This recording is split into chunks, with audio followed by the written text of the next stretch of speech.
ahead and begin. I'll invite you to stand and join me in the pledge, and then Mike Lawson will bring the invocation. I pledge allegiance to the flag of the United States of America, to the republic for which it stands, one nation, under God, indivisible, with liberty and justice for all. Let us pray. Heavenly Father, I just thank you for this day you've given us and blessed us with. I pray, Lord, and thank you for the rains and all the fall colors that you've given us over the recent days. I thank you for the opportunity to serve the city, Lord, and serve with these people and our employees and each and every one here tonight. I just pray that you'll give us some guidance and direction, that the items that are before us, and make good, strong decisions. In your name we pray. Amen. Amen. Thank you, Mike. All right, I'll go ahead and call the meeting to order. This is a regular meeting of the Springdale City Council, Tuesday, October 27th, 2020. We do have large print, Wyman's holding them up over there, large print versions of the agenda. If that would be helpful to anyone, feel free to get one. And I'll ask our city clerk now to call the roll. Mayor Sprouse. Here. Amelia Williams. Here. Jeff Watson. Here. Mike Overton. Here. Jim Reed. Mike Lawson. Here. Rick Evans. Here. Brian Powell. Kathy Jaycox. Ernest Kate. Here. All right, thank you. Before we go any further, we're at item 4. I'd like to take this opportunity for a presentation. And would y'all like to meet me out up here at this podium?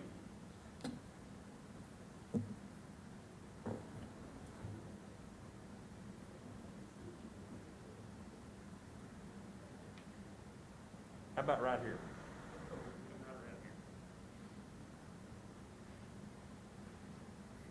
You tell them who you are? Eula Faye Adkins. Ms. Atkins, and I'm Brenda Clinton. I'm Billy's daughter. Billy's daughter, Brenda Clinton. Well, it's a pleasure to have you both here tonight. We have a presentation we'd like to do. We know that you've already received a letter and a certificate from the governor, and if you'll give me just a moment, I'll read those just so the folks at home will know. We're here to honor your husband and your dad, Billy, Mr. Billy, as many people know him from worked for years at Walmart, and we're happy to do this. This is from the governor of Arkansas, Asa Hutchinson, to Billy. Dear Billy, as governor, I want to personally thank you for your service to this state and nation, and I commend you for the encouragement you provide to your community. Your compassion and joyful spirit have created a positive influence in the city of Springdale and beyond, and you've inspired those around you.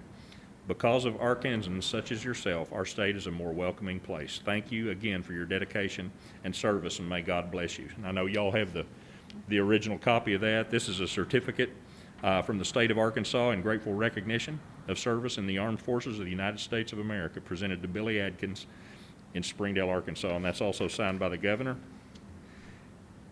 And not to be outdone by the governor, we want to do something. All right, so our office worked this up. This is a certificate of appreciation. We hereby express our sincere appreciation to Mr. Billy Adkins, for your tireless service of 27 plus years to our community and representing the city of Springdale, Arkansas by your love of life, hospitality, friendship, and a larger than life personality. And we are pleased to give this to you, and we love Mr. Billy. We sure do. All right, thank you. Thank you.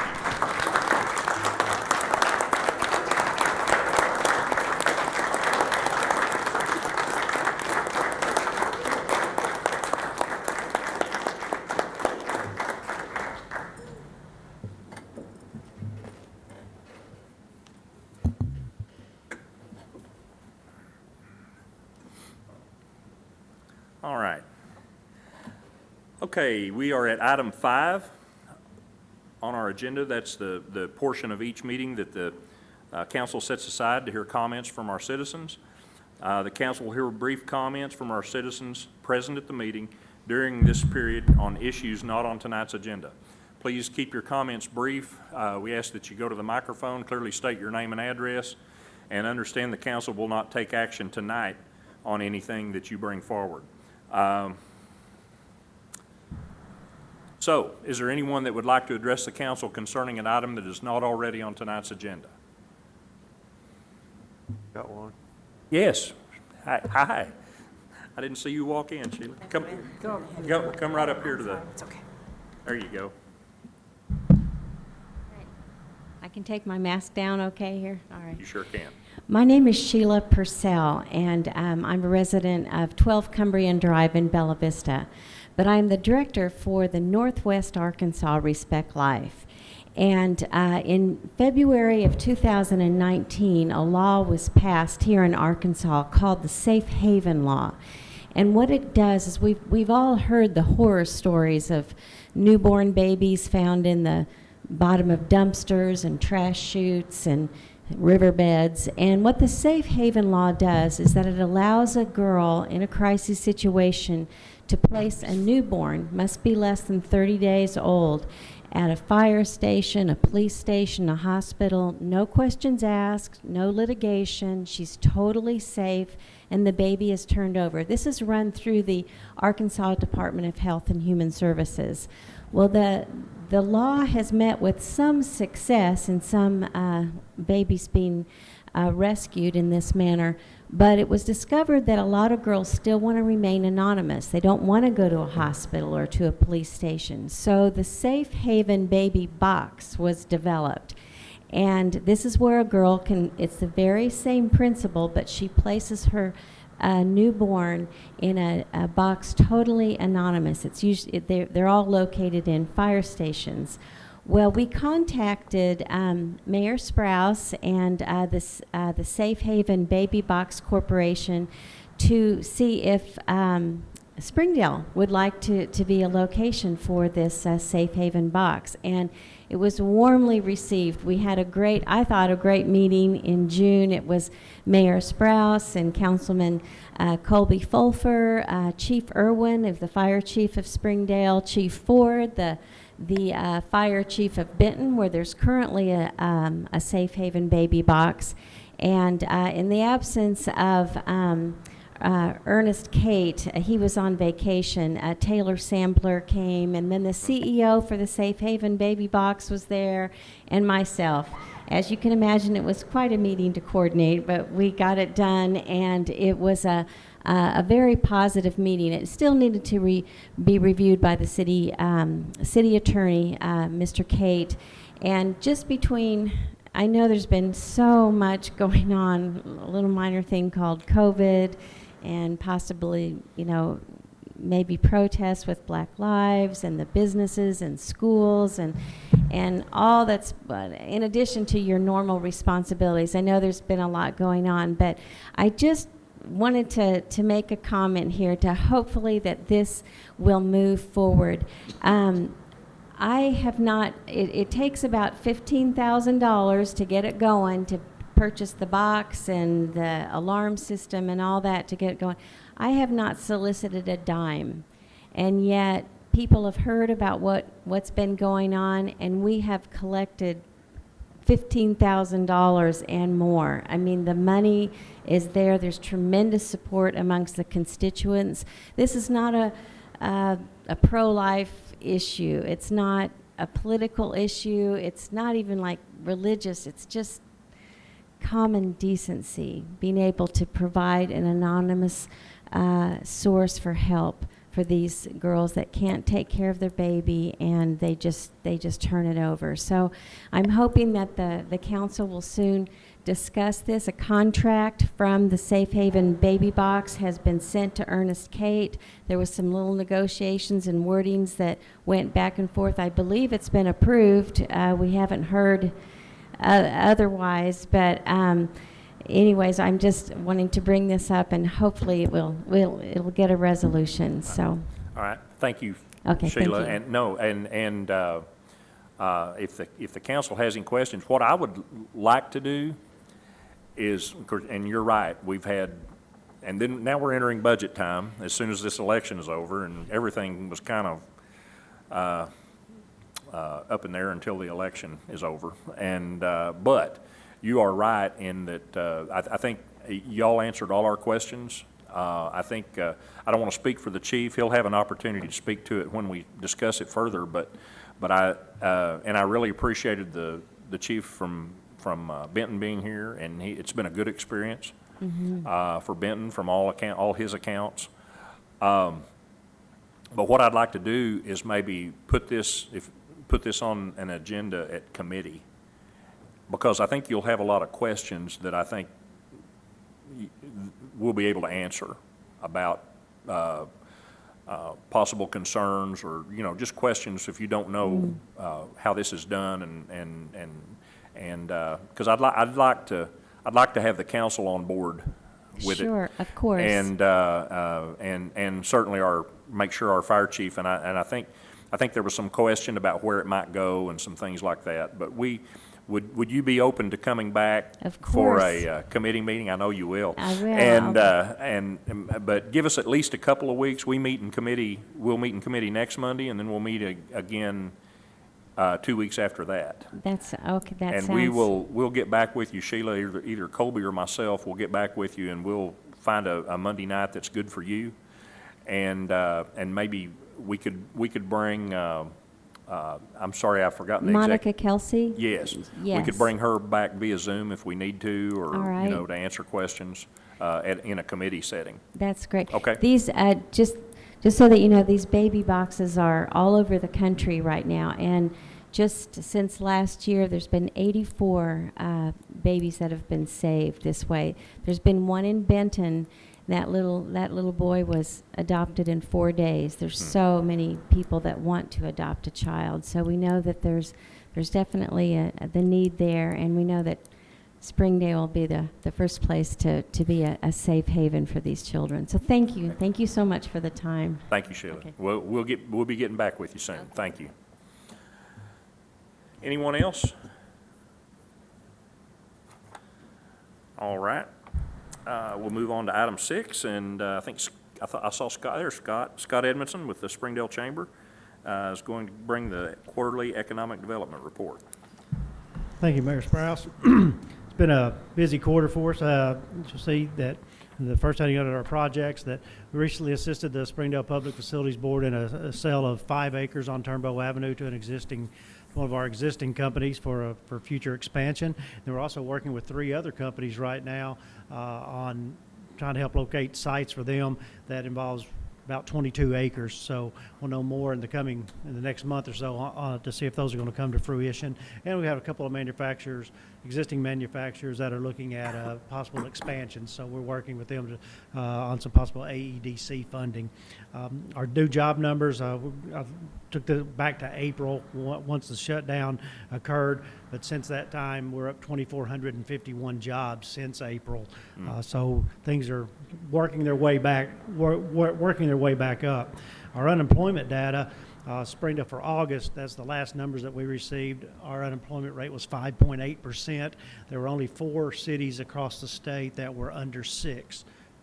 So Springdale was one of the leaders in the state as far as the unemployment rate goes. The state rate was 7.3 for September.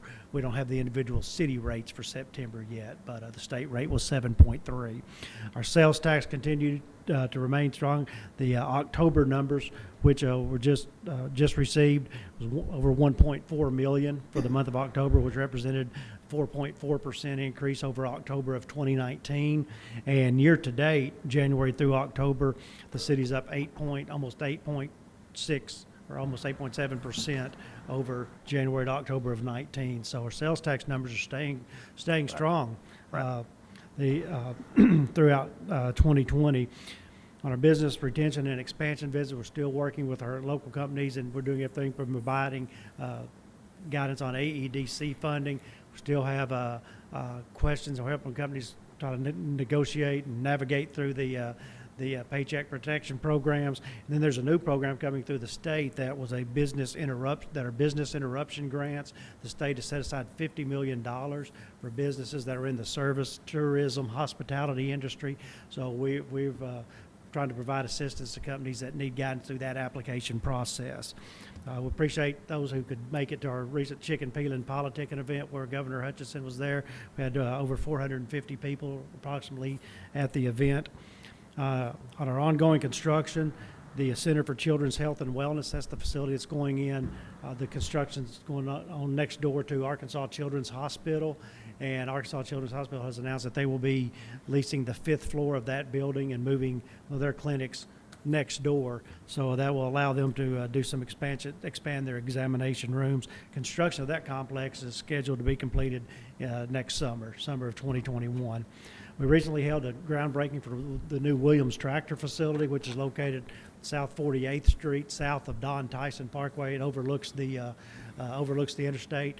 That facility will be, I think there'll be 2 different buildings there, but it'll be over 70,000 square feet for their business. The Game and Fish Education Center is coming along, getting close to hopefully being done in December. So if you hadn't had a chance to go by there, that's quite an impressive facility. And then recently we've had a couple of grand openings. The Byrd Welding Center on campus of NWTI is now open. And then also on Monday, we had a ribbon cutting for the new expansion of the Don Tyson School of Innovation with their Industrial Technology Center. So we're still, even in a pandemic, things are still going well. So. Yep. That's good. Any questions for Scott? All right. Thanks for the report, Scott. Thank you, sir. Thank you. All right. Council, we've had an opportunity to look over the minutes. If there are no changes or additions, I'd entertain a motion to approve them as presented. So moved. Got a motion? Second. And a second? All right. All those in favor, please say aye. Aye. All opposed, same sign. What's your pleasure on procedural motions, So council? for A and B, Second. Got a motion and a second for A and B. Roll call, please. Watson, Yes. Overton, yes. Lawson, Yes, ma'am. Evans. Yes, ma'am. Powell. Jaycox. Yes. Williams. Yes. Carry 7-0. All right, thank you. Item 9, I'll go ahead and read it. A resolution making appointments to the Shiloh Museum Board of Trustees for the City of Springdale. You've got the list in your packet. Certainly appreciate their willingness to serve. If they're, I would entertain a motion to approve those as presented. So moved. Second. Second. Okay, we have a motion and a second. Roll call, please. Overton, Yes. Lawson, Yes, ma'am. Evans. Yes, ma'am. Powell. Jaycox. Yes. Williams. Yes. Watson. Yes.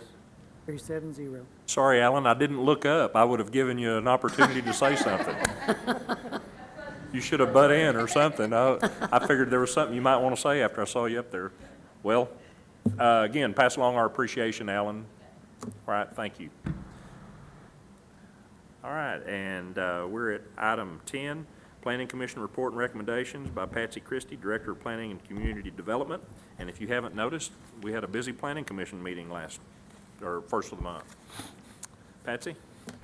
We got a busy one next time, too. so- Yeah. Okay. First item on the agenda is a rezoning request for 9.05 acres located at 2603 East Emma Avenue. The request is to rezone the property from C2, MF12 and C2 to MF16. This one is a little bit confusing because there's 2 tracks there together, so I'll let you look at this one, 2 together. Planning Commission recommends approval of this rezoning request. The title of the ordinance reads, an ordinance amending ordinance number 3307, the same being the zoning ordinance of the City of Springdale, Arkansas, and the plat pertaining thereto by rezoning certain lands from medium density multifamily residential district MF12 to general commercial district C2 and medium high density multifamily residential district MF16 and declaring an emergency. Move the order do pass. Second. Okay, we've got a motion and a second. Am I seeing this in the right, am I in the right place here? Patsy, is that, See the one that says MF12 up there in the corner that's Uh-huh. brown?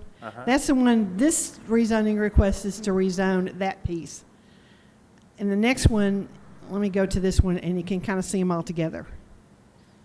Okay.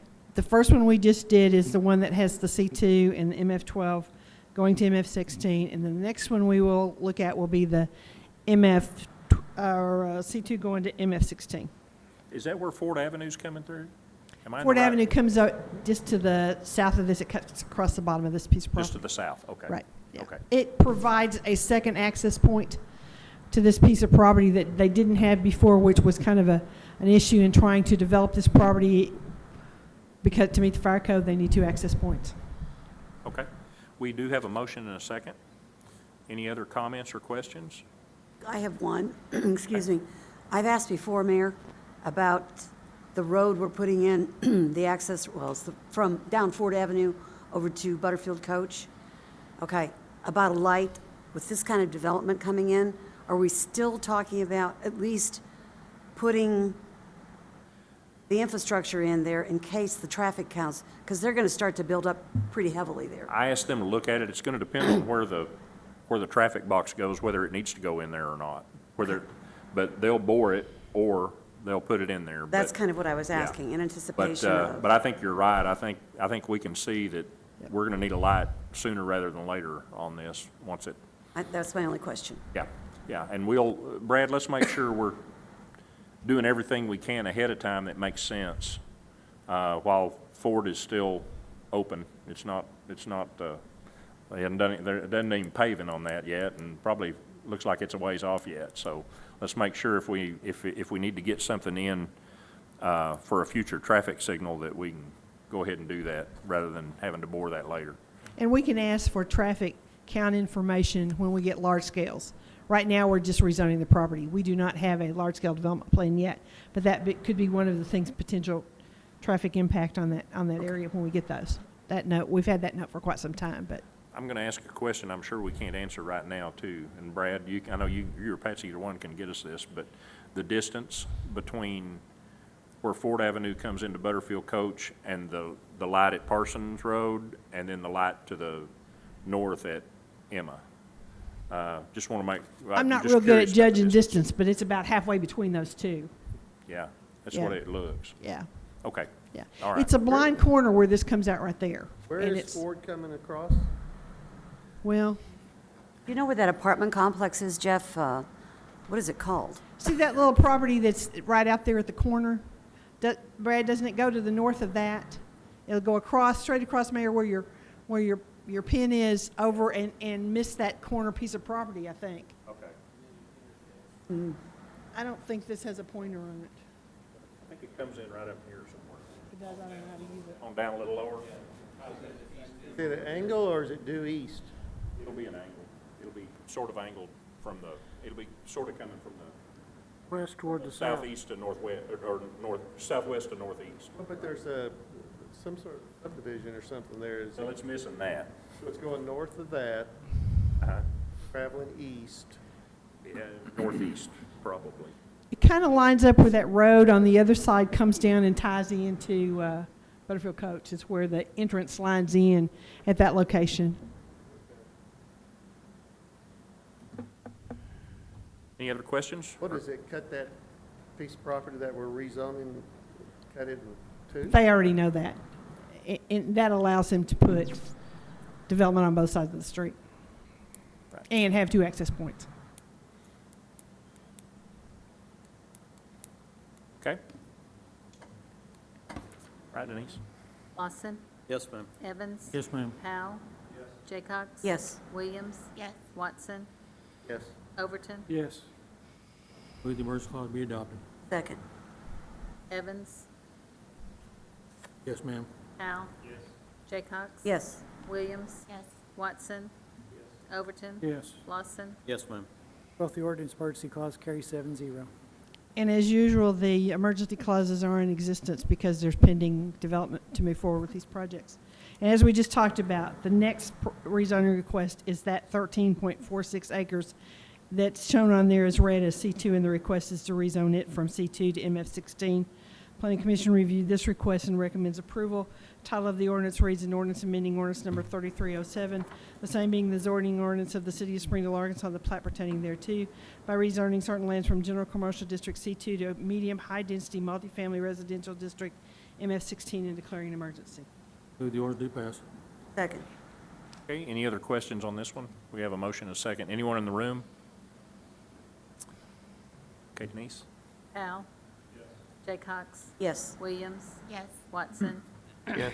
Overton. Yes. Lawson. Yes, ma'am. Evans. Yes, ma'am. Move the emergency clause be adopted. Second. Evans. Yes, ma'am. Powell. Sorry. Jay Cox. Yes. Yes. Watson. Yes. Overton. Yes. Lawson. Yes, ma'am. Both the ordinance and emergency clause carry 7-0. Okay, the next request is to rezone 83.47 acres from SF2 and PUD to a different PUD. And I want to go through all the details, as we know when we have a PUD, the details of what this is all about. Planning Commission has reviewed this rezoning request and recommends approval. As I said, this is an 83.4 acre tract. The property is owned by Homestead AB LLC. They are requesting to develop this property as a PUD in 4 phases, with initial construction to begin on phase 1 and include phase 1 and any more as additional phases as they move along. Phase 1 will have the pedestrian courtyard amenity. Phase 2 construction will include the playground and the seating areas, and each phase includes a neighborhood green space. And there's the site plan, as you can see on there. The application indicates their development strategy is to develop with single-family homes on 332 residential lots and 1 commercial lot that has frontage along Highway 412 at the north end. Hey, Patsy? Uh-huh. I'm sorry to interrupt you. Can I just make sure they know how this is oriented here? Okay, Yeah, to the North is- left is north. right, I'm sorry. That's Highway 412, and then on the south end is, Don Tyson Parkway. Parkway. Yes, extension of Don Tyson Parkway. Okay, as I said, 332 residential lots. They are using a combination of lots which include front-load lots that are similar to conventional subdivision lots with a front-load garage, accessing a public street, and a private backyard with a typical lot size of 50 foot wide by 115 to 120 feet deep. They will have some rear-load lots. These houses have rear-load garages accessing alleys behind the houses. Houses either face a public street or a pedestrian courtyard. The typical lot size is 50 foot wide by 110 to 115 feet deep. This is a unique concept in that we don't have any other rear-loaded lots that will front onto a, not the street. It will have the courtyard in front of the homes. They also are having a new concept called the collaborative lot, which are similar to rear-loaded lots in that they are rear-loaded garages, accessing an alley behind the home, and a public street in front of the house. And each collaborative lot also has a backyard on the opposite side of the alley from the house. The typical lot size is 50 feet wide by 200 feet deep. And those are those, when you first come in, the area on the eastern side of the subdivision further to the north. They have included a 1.5 acre lot that's at the north end of the project, which will be a commercial lot. The permitted uses of this cottages at the Creek PUD, with the exception of the single commercial lot, will be single-family residential only. No multifamily, no duplexes, no anything like that. The accepted use units that are allowed will be use unit 1, which is city public uses by right, 4 cultural, recreational, and health facilities, single-family homes, and a model home or a temporary marketing office. In the commercial lots, the specific uses allowed will be citywide public uses by right, cultural, recreational, and health facilities, office studios, and related services. Use unit 17A and B, which are eating places, a neighborhood shopping good, use unit 19, regular shopping goods at use unit 20, or a healthcare clinic, which is use unit 45. The 332 single-family lots on 84.3 acres, it comes to a density of 4 units per acre, which is the same as an SF2 zone. They are also providing 17 acres of the 843 acres as green space, which is 20%, and the minimum requirement in a PUD is 15%. As I said, the front load lots will be 50 by 115 and 120. The rear load lots will be 50 by 115 to 115 110 to 115. The collaborative lots will be 50 foot wide by 200 feet deep, and the commercial is approximately 1.5 acres. Setbacks are fairly typical. The front loads will be 25 front, 5 sides, 20 rears. The rear load will be 15 fronts, 5 sides, and 25 rears. The collaborative will have 15, 5, and 25, and all the building setbacks for the commercial will be 20 feet. The project is designed to provide a mix of housing options not widely available in this area and not achievable within the city's standard residential zoning districts due to the shape and size of the proposed lots, and the site is constrained by a stream and existing overhead power lines which cross the property. The PUD includes that mixture of lot sizes on 50-foot lots. They are proposing the 5-foot wide for all residential lots. This will ensure ease of adjacent homes are separated by at least 10 feet to comply with fire code. Driveways for all homes will be at least 18 feet wide to ensure 2 cars can park side by side on the driveway. This, combined with a 2-car attached garage, will provide off-street parking for at least 4 cars at each home without blocking the sidewalk. As I said, there will be no duplexes, triplexes, or multifamily allowed in this development. The developer intends to build and sell the homes or sell lots to individuals or home builders, and they have attached a set of covenants. And I'm reading from this development plan, and it's what's attached to the ordinance. And these are the declaration of covenants, conditions, and restrictions. Could And I they ask- are made a part of this development plan, as if it were set out word for word. Understand, will any of these homes be able to be leased or rented?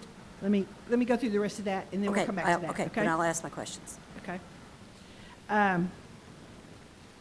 The development will have sidewalks throughout on both sides of the street. It has access to the neighborhood green space and the playground within the subdivision. And as you know, this is close to Willie George Park and Walter Turnbow Park, within walking distance. It will have 2 pedestrian courtyards, neighborhood greens. 20% of the development is reserved for the neighborhood green space. The developer will install several types of low-impact development features within the common open space. These may include bioretention basins, rain gardens, native plantings, and pervious pedestrian paths. This will help to improve infiltration, create natural amenities, improve water quality, and convey stormwater in an appealing way through the neighborhood open space. The developer will install a playground with seating areas in a large green space area located at the northeast corner of the subdivision. Home builders will install 1 tree per lot during house construction. Installation of the tree is a requirement prior to issuance of certificate of occupancy. Developer will install trees and landscaping in common areas and curb islands where on-street parking is provided, as shown on the landscape plan. And the builder or developer will provide a standard 1-year warranty for each of the trees. They do list the list of type of species of trees to be used in the subdivision only. The primary street along the front of the houses will be constructed within a 46-foot wide right-of-way and will be 26 feet wide measured from back of curb. The rear alleys would generally be 16 feet wide with no curb and gutter within 16-foot wide right-of-way. Rear alleys for homes that face pedestrian courtyards will be larger, measuring 20 feet wide with no curb and gutter within the 20-foot wide right-of-way.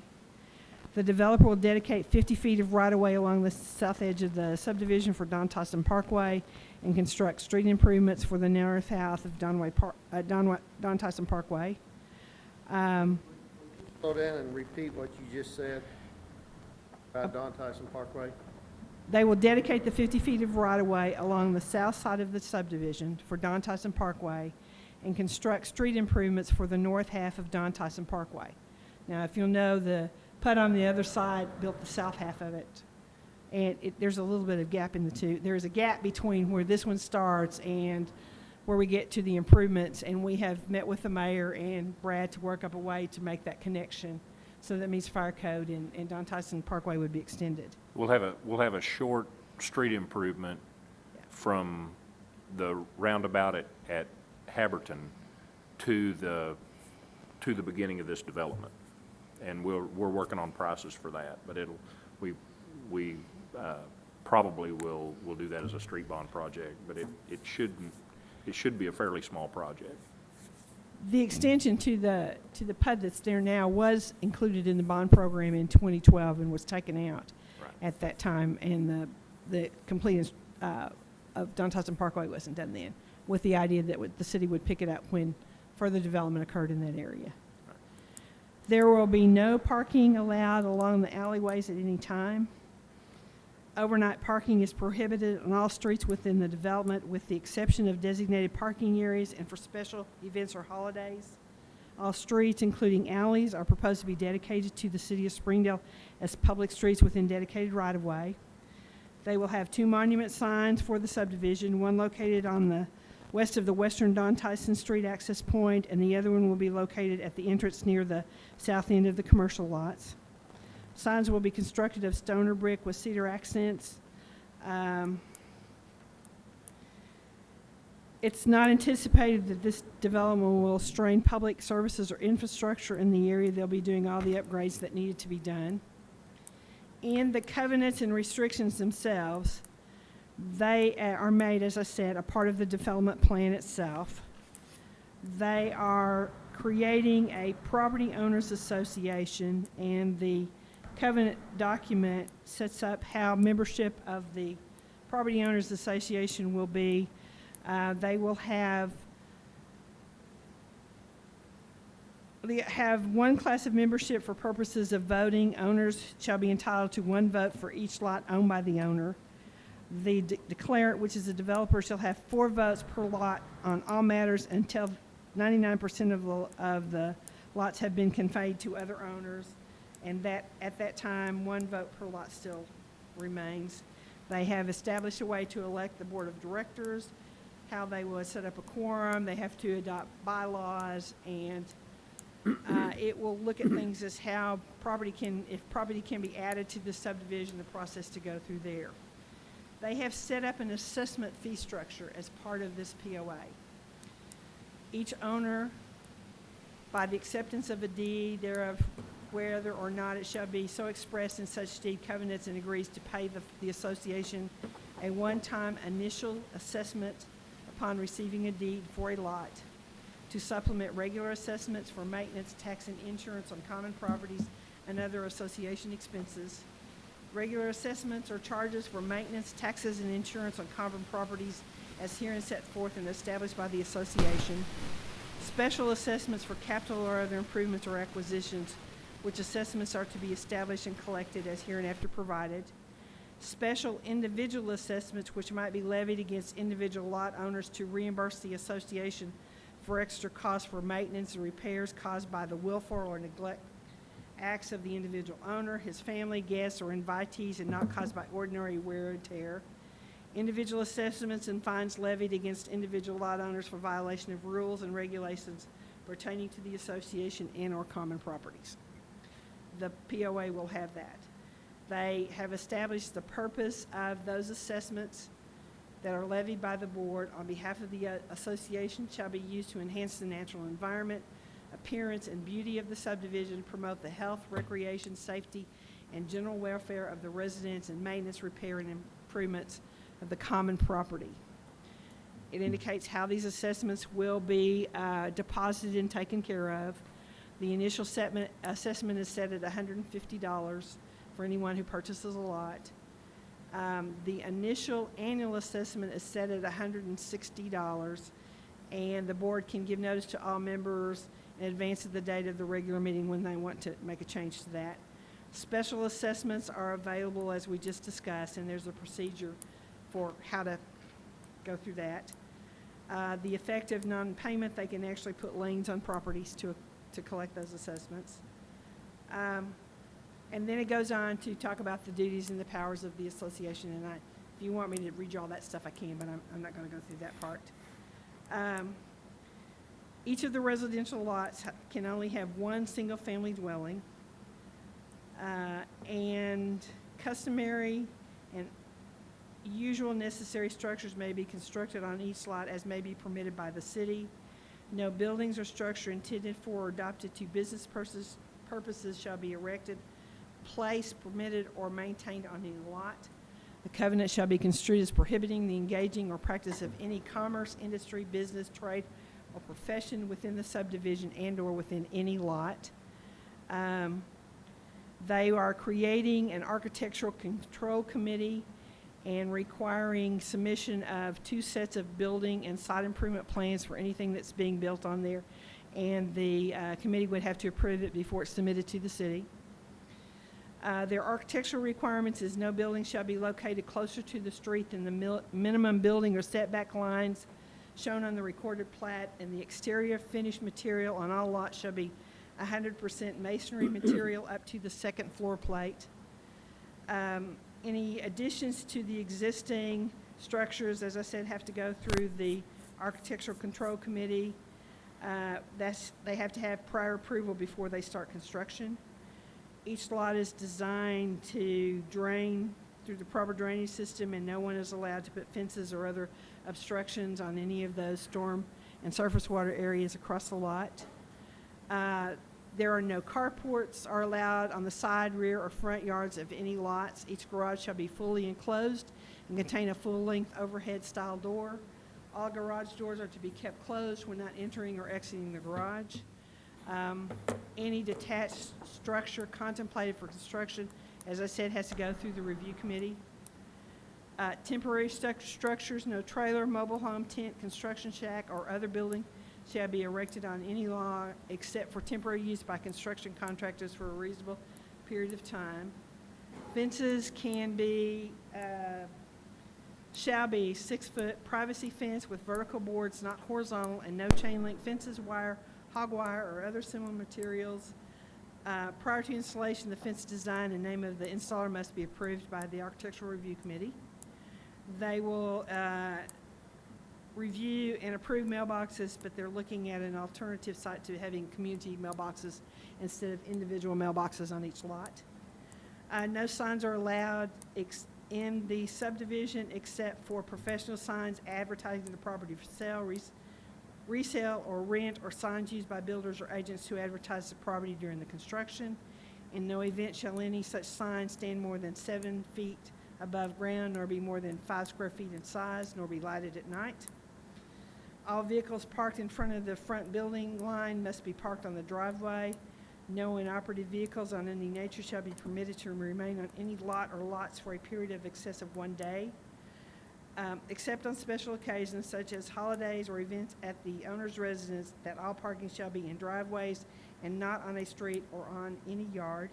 No vehicle shall be parked on the street for more than 2 consecutive days and shall not be parked overnight on the street. Any violations of this section may result in the towing of the vehicle at the owner's expense.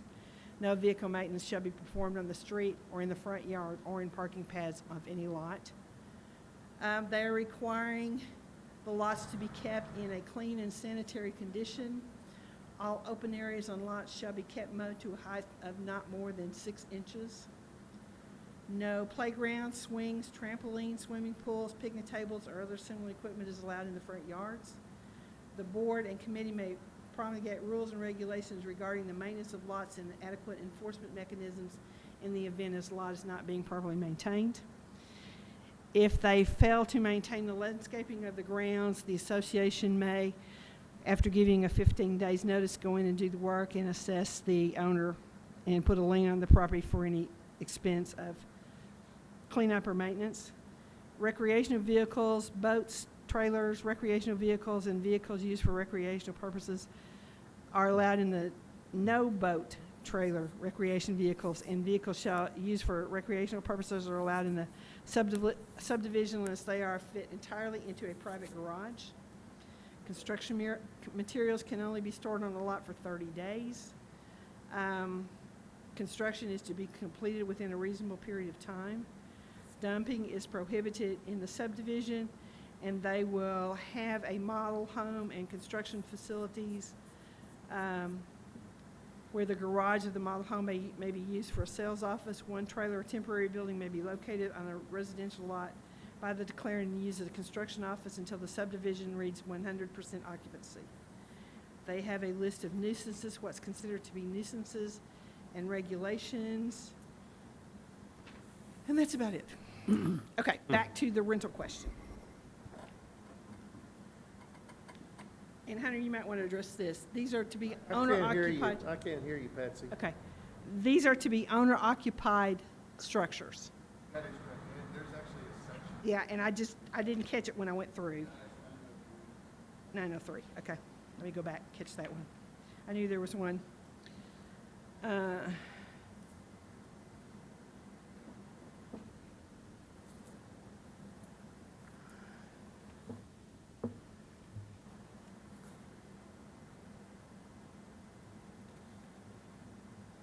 By acquisition of any lot within the subdivision, each owner covenants with and represents to the declarant and the association of the lot as being specifically acquired for the specific and singular purpose of constructing and using a single-family residential dwelling thereon, or as a residence for such owner and/or owner's immediate family members. That's section 9.03 of these covenants. Okay. Patsy, did I hear you say that the streets and the alleys will be dedicated to the city for maintenance? Yes, they'll be just like any other subdivision where the streets and alleys are dedicated. No different than Harbor Meadows and some of the other PUDs that we have in the area.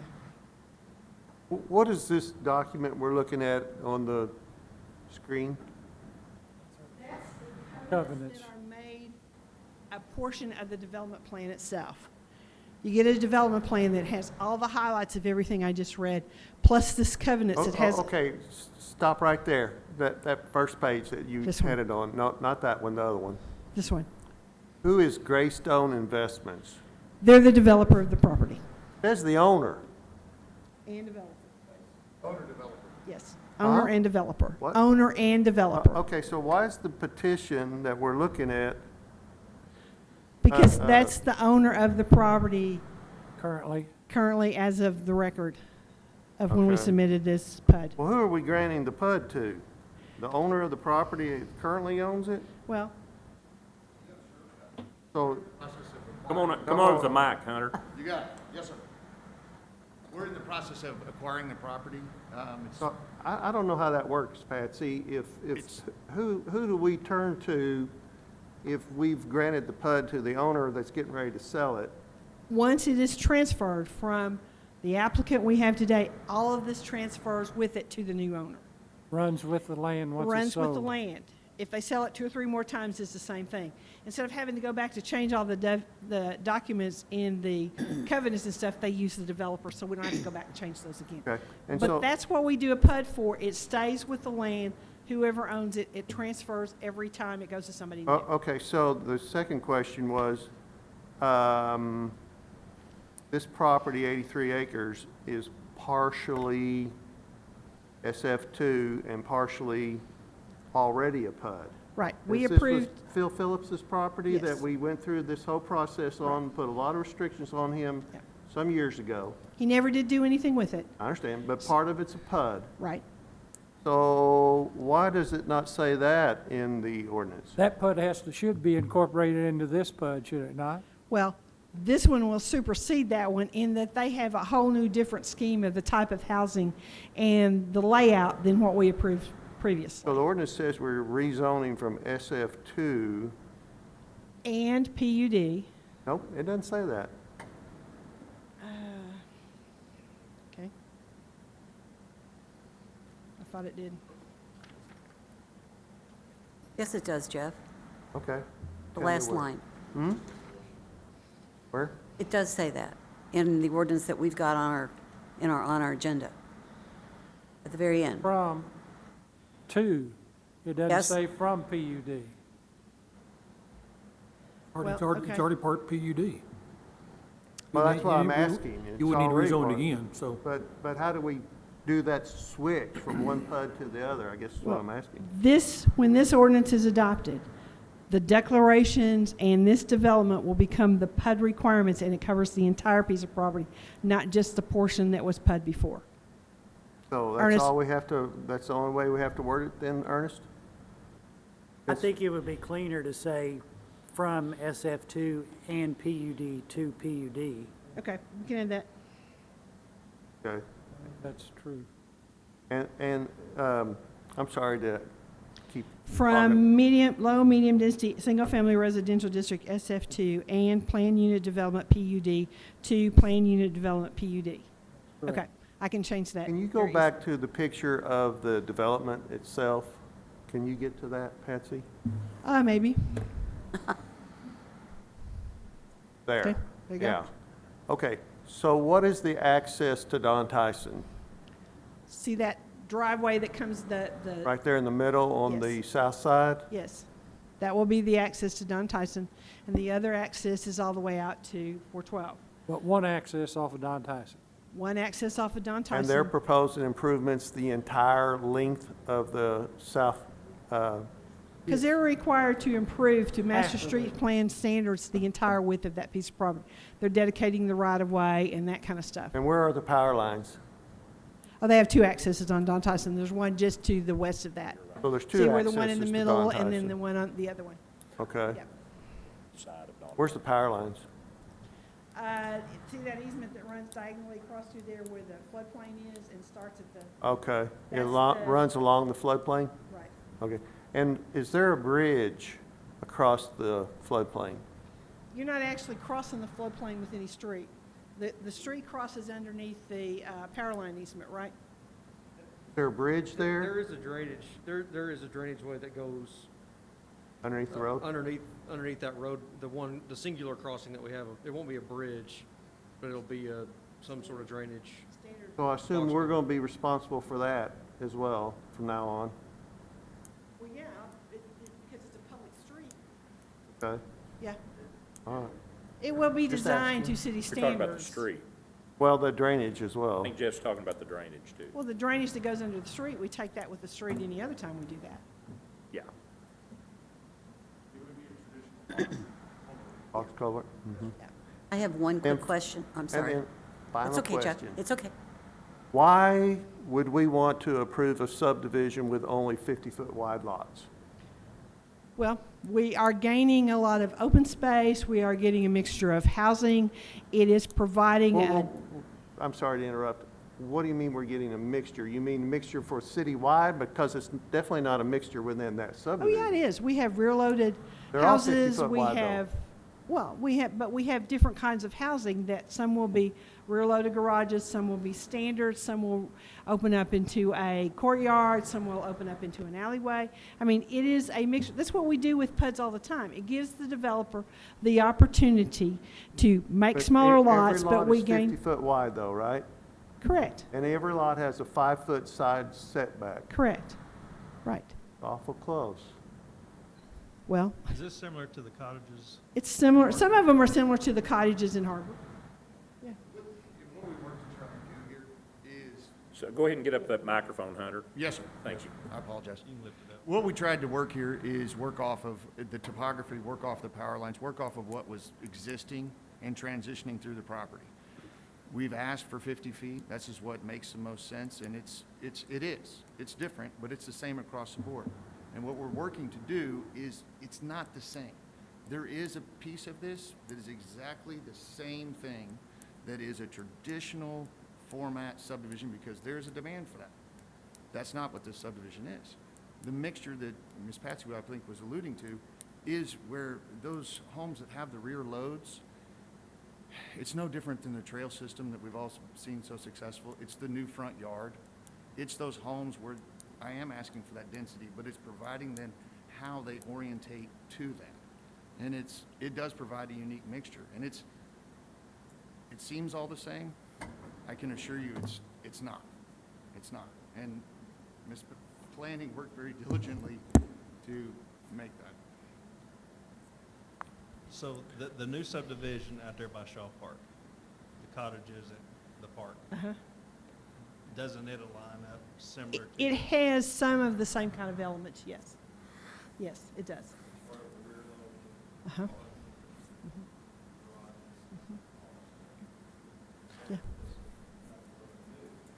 It's something new. Well, and it's new to the east side of town, too. Yeah, Yeah. I'm real excited Yeah. about this and especially on the east side. And I can say that Hunter and Jason we went through lots of renditions to get to this. We didn't want a street that cut right through the middle of the Tacoma Raceway, so we took that out at the very beginning. We're trying to create a sense of place in a neighborhood. And there has to be some trade-offs with a smaller lot size with larger open spaces. And if you're gonna And- cut through from the highway, either direction, if you plan to cut through that, you're gonna have to do some work. Exactly. That's the I like whole that. idea. You don't want people cutting through there because that's not good for anybody who lives there. You don't want people cutting through your neighborhood. That's what we built corridors across town to keep people from doing that, you know. And they've worked really hard. And the models and the elevations that we've seen provide good quality housing. They've got 5 or 6, but that doesn't mean it has to be just those 5 or 6. They have an architectural review committee that knows what the standard has to be, and we don't want every house to look just like all the rest of them either. Okay, one quick question, and because of what you just said.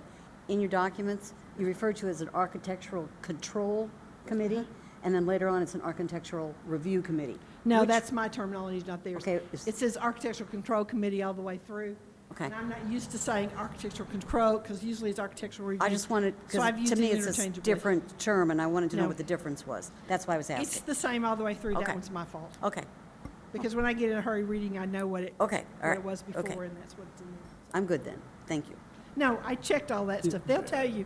We've been through this many times to get it down to where Hunter thinks I'm kind of a pain to deal with, but I think we got the details all worked out this time.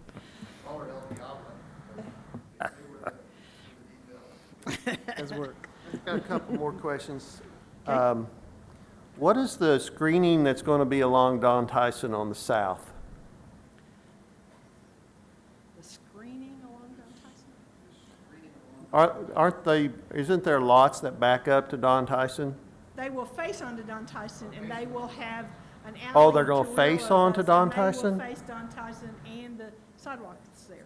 That's why I'm having trouble. They'll have entrance from the back. Right. Those that face Don Rear Tyson. load. Okay. Yeah, go ahead. This drawing, there's so much stuff going on, it is hard to see the Right. kind of detail and Yeah. that we went through on this. These homes along Don Tyson, they front onto Don Tyson, which are accesses. Okay. And then as you move off into the subdivision, you share that alleyway. Uh-huh. The next homes front onto a green corridor. Okay. That's that green corridor. Still access from the alley. Still access from the alley. Okay, I So see. folks, you get there, you start mixing it up. And then as you Uh-huh. go along the recess, you work the streets, so not only you don't have those dead end, the raceways, things that no one wants, but also line of sight, how it works on your Uh-huh. plantings and trees, and having that on-street work. And economy. So there's a lot of information out there. So what's the maintenance requirements for the floodplain? It's common area. Is It's it- shown on here as common Is it the PUD's area. responsibility or the city's responsibility? They will be responsible for all the common areas, and they're showing that as part of the common areas. The floodplain area. Yes, but we'll, That is an amenity. right. That's an amenity in today's world. This is an opportunity, we are asking for this but it's an opportunity for these concessions I'm asking, what is considered floodplain, what is considered something that is forgotten a lot of times in development. It's not. It's a space where you get to get outside. It's a space that I don't have to maintain. I don't have to go out and do because we all do it. It's a space where you let I actually remember when you could go out and there were no phones or anything and you came home at dark or whatever it was. This is a space that has been missing for a lot of times, but it's existed. I just think it's been very underutilized.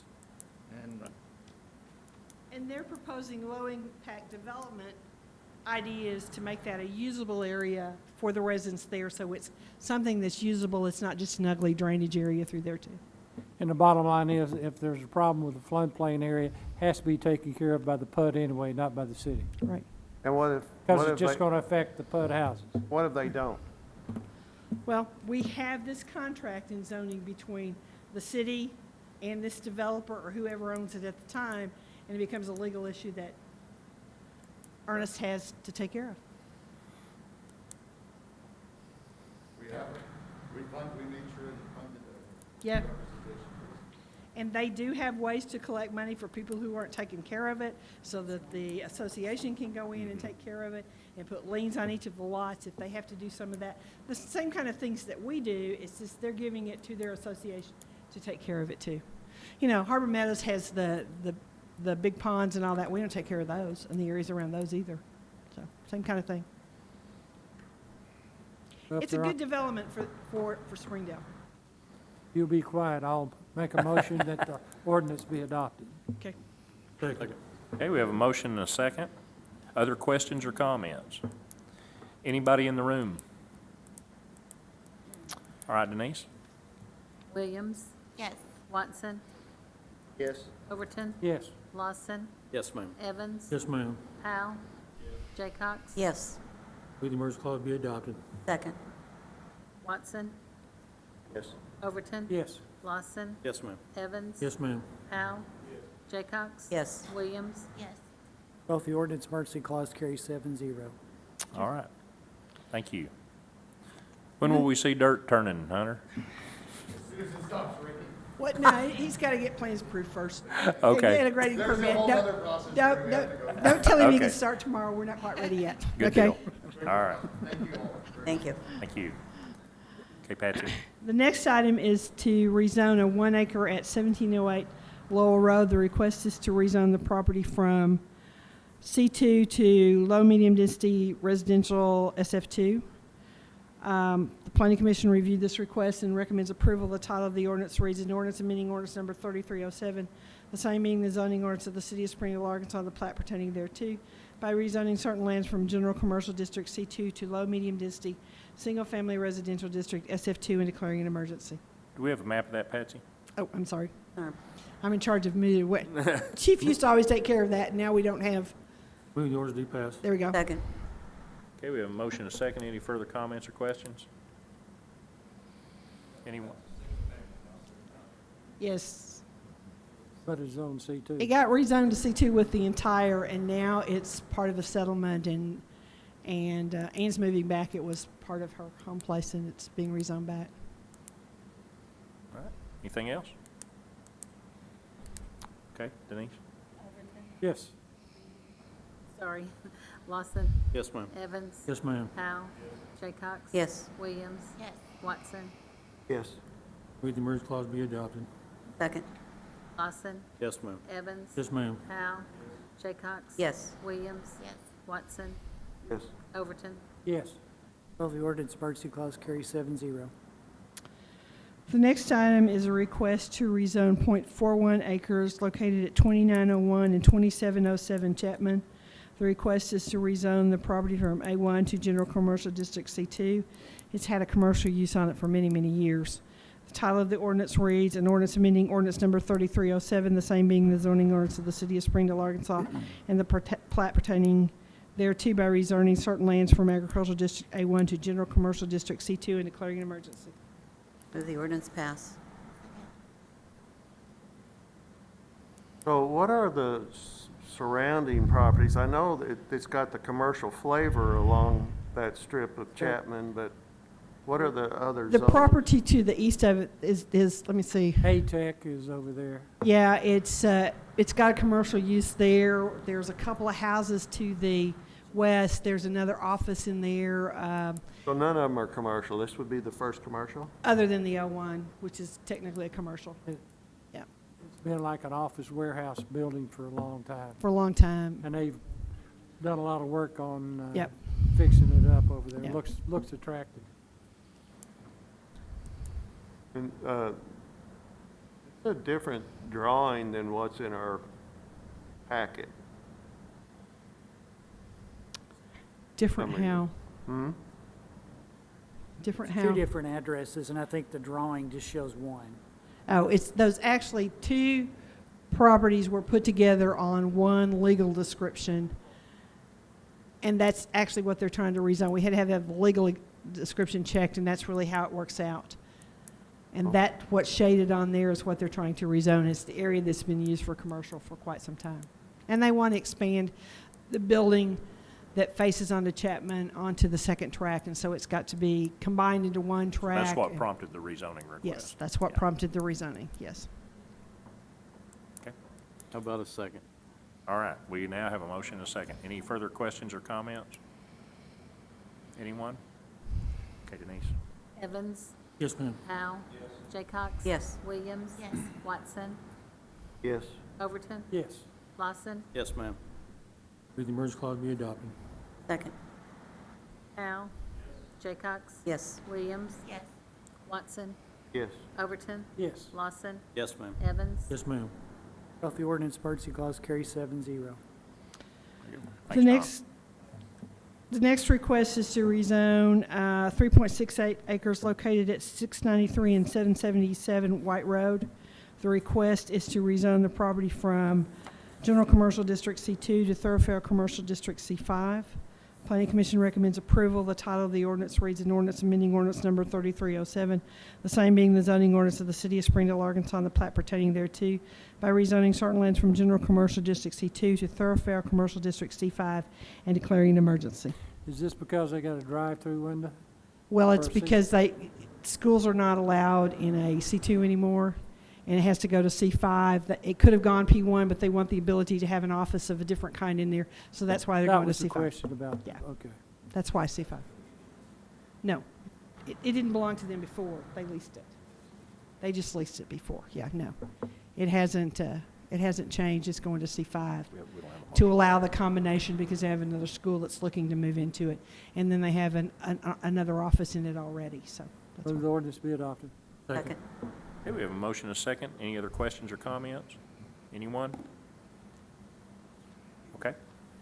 Jaycox? Yes. Williams? Watson? Yes. Overton? Yes. Lawson? Yes, ma'am. Evans? Yes, ma'am. Powell?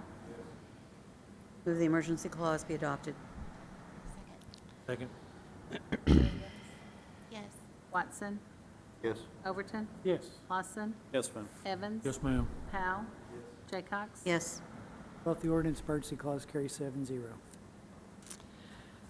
The next request is to rezone 2.3 acres located at 1016 South Pleasant Street. The request is to rezone it from Neighborhood Office District 01 to Medium Density Multifamily Residential District MF16. Planning Commission recommends approval of this rezoning request. The property to the west of this was rezoned previously. They were working on an access easement across the church property. Acquiring this piece of property allows them to have direct access to Pleasant Street and to West End instead of having to go through through the church to get their second access point for the number of units to meet the fire code. Did you read the ordinance? I don't know, you have to tell me. I don't think so. An ordinance amending ordinance number 3307, the same being the zoning ordinance of the City of Springdale, Arkansas, and the plat pertaining thereto by rezoning certain lands from Neighborhood Office District 01 to Medium Density Multifamily Residential District MF16 and declaring an emergency. Move the ordinance be passed. Second. Motion and a second. Further comments or questions? Any other residents need to speak to this? Okay, Denise? Watson? Yes. Overton? Yes. Lawson? Yes, ma'am. Evans? Yes, ma'am. Powell? Jaycox? Yes. Williams? Move the emergency clause be adopted. Second. Overton? Yes. Lawson? Yes, ma'am. Evans? Yes, ma'am. Powell? Jaycox? Yes. Williams? Watson? Yes.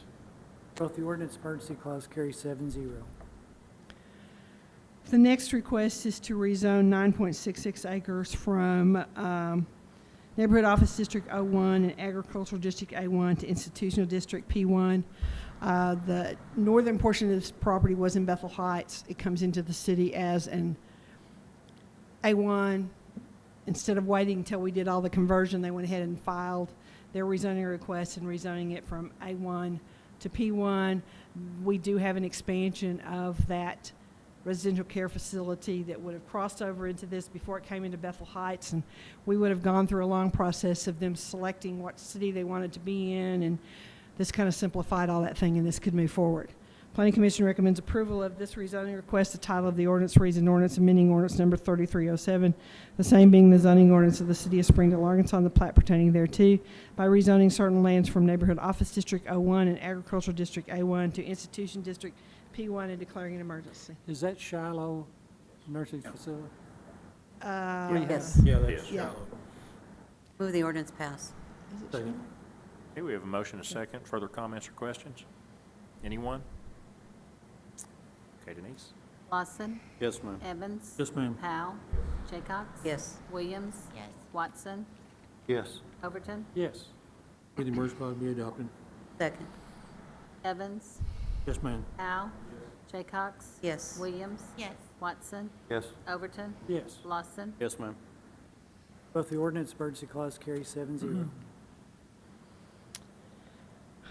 The next request is for a conditional use for a home occupation, use unit 28, in an SF2 zone at 5115 Harbor Avenue.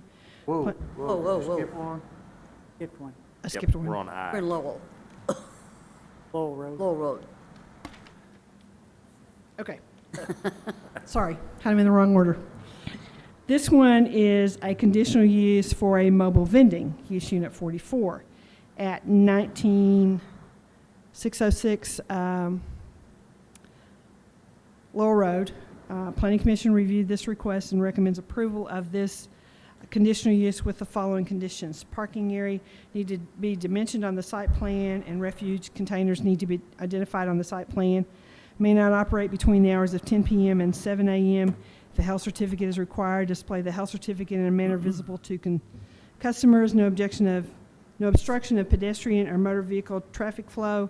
No obstruction of traffic signals or regulatory signs. No vending upon a public way. No sound devices that produce a loud and raucous noise in violation of the city ordinance or violate any other city ordinances in connection with the ending operation. Site to remain clean and free of paper or refuge or any kind generated for the operation of the business, with all trash or debris accumulating within 20 feet of any vending stand to be collected and deposited into a trash container. Title of the resolution reads, a resolution approving a conditional use at 1906 Laurel Road, a commercial building, as set forth in ordinance number 4030. That's Move the resolution west pass. of Public Works. Yep. That's not it, so. I'm sorry, I can go to That's that one. okay. It's right there. Did I interrupt a motion? I just made a motion and we Interrupting chatted at the you. same moment. Rudely, but that's okay. Sorry. Second. Okay, we have a motion and a second. Any comments or questions? All right, Denise? Powell, Jaycox. Yes. Williams. Yes. Watson. Overton, Yes. Lawson, Yes, ma'am. Evans. Yes, ma'am.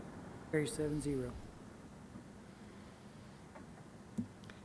Okay, now we'll go back to the conditional use for a use unit 28 home occupation in a single-family dwelling zoned SF2 at 1515 Harbor Avenue. The Planning Commission recommends approval of this conditional use with the following conditions.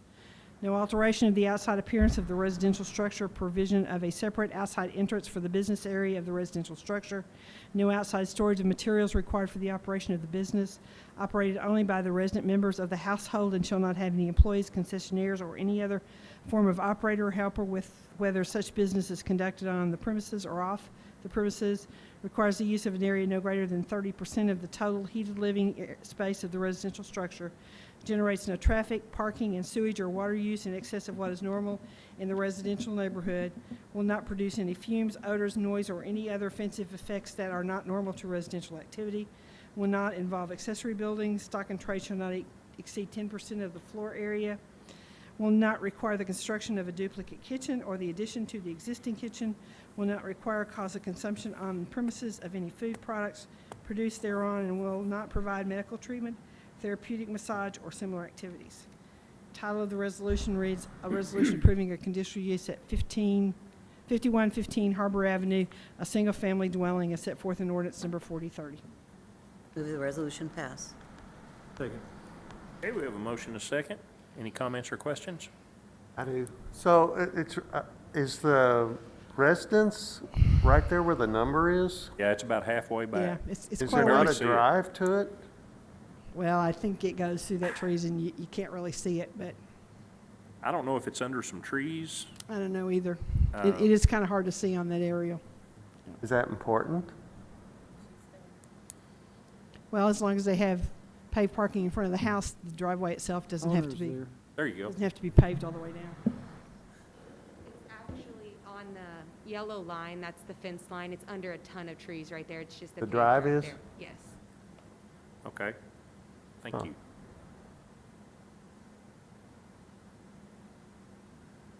Anybody else? Anyone? Okay, Denise? Jaycox? Yes. Williams? Yes. Watson? Yes. Overton? Yes. Lawson? Yes, ma'am. Evans? Yes, ma'am. Powell? Carries 7-0. All right, item 11, Ordinance Committee Chairman Mike Overton. Mike? Mayor, we had two items to come before the ordinance committee, both of which were forwarded to the council for recommendation for approval. The first is an ordinance amending the official zoning map of the city of Springdale, Arkansas by converting the zoning of the consolidated territory formerly known as Sprouseville or Bethel Heights into zoning districts as established in and consistent with Article 3 of the zoning ordinance of the city of Springdale, Arkansas, declaring an emergency. Move the ordinance pass. Second. Okay, we have a motion, a second. Anyone need to speak to this? All right, Denise? Williams? Yes. Watson? Yes. Overton? Yes. Lawson? Yes, ma'am. Evans? Yes, ma'am. Powell? Jaycox? Yes. Emergency clause be adopted. Second. Watson? Yes. Overton? Yes. Lawson? Yes, ma'am. Evans? Yes, ma'am. Powell? Jaycox? Yes. Williams? Yes. Both the ordinance emergency clause carry 7-0. The second ordinance we have is an ordinance amending Chapter 110, Article 6, street names and address numbers to be changed, to change the name of existing public streets, declaring an emergency for other purposes, to eliminate confusion and to expedite our 911 response team.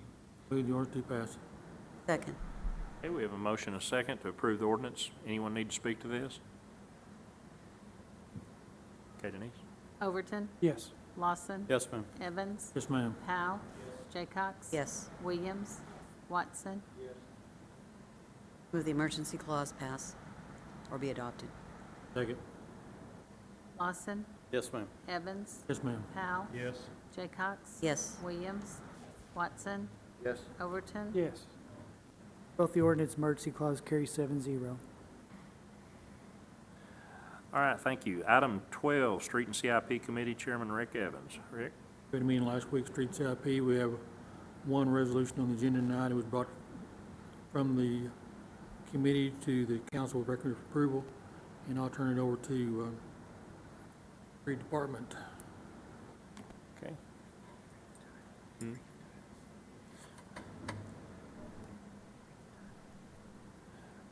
I'll go ahead and, go ahead and read the title. Rick. Resolution authorizing execution of a contract for an open-air maintenance structure. Give the amount.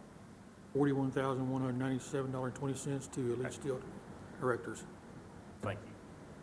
Any questions for Brad? Brad, give us just a quick update. I know you talked about this last Monday night. This was a facility that we were going to propose in the 2021 budget. We've got an opportunity to get a grant to fund it as part of the CARES Act.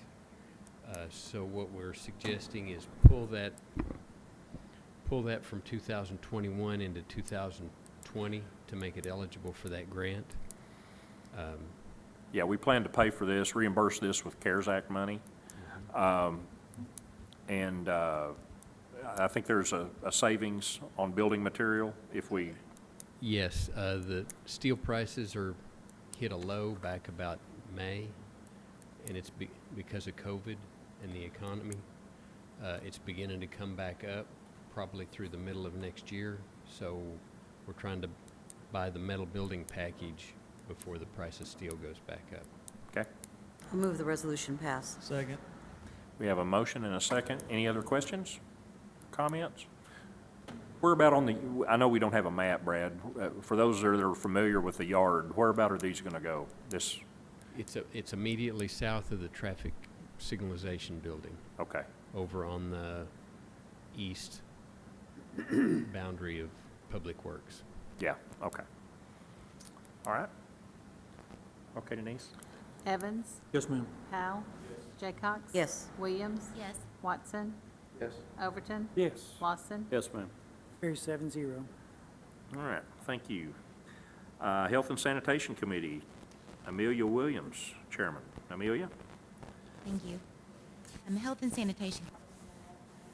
On the ordering and certain residential structure within the city of Springdale, Arkansas, located at 1603 Westwood Avenue, Springdale, Arkansas, to declare an emergency and for other purposes. You want to speak on this ordinance, Tom? Yeah, just real quick. Good evening, council and mayor. This one was to be brought back in front of you on today, the 27th, to show progress. The progress that had been asked for a second time was a roof to be on it, and the siding to be on it. And I got some pictures going around there today to show you what it looked like as of this afternoon around 3 o'clock.